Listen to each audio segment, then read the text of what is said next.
2026 சட்டமன்ற தேர்தலில் இதுவரை கண்டிராத தோல்வியை திமுக சந்திக்க உள்ளதாக பாஜக முன்னாள் தலைவர் அண்ணாமலை கூறியுள்ளார்.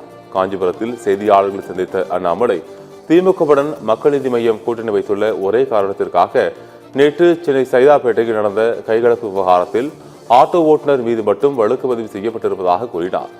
மக்கள் நீதி மய்ய பெண் நிர்வாகி மீது நடவடிக்கை எடுக்காமல் காவல்துறை ஒரு தரப்புக்கு ஆதரவாக செயல்பட்டதாகவும் குற்றம் சுமத்தினார்.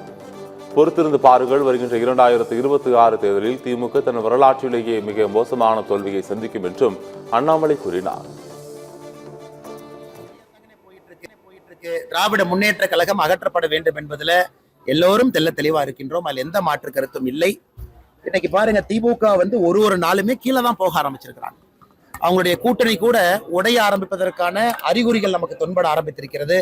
ஆனால் நண்பர்கள் பொறுத்திருந்து 8 மாதம் இருக்கு.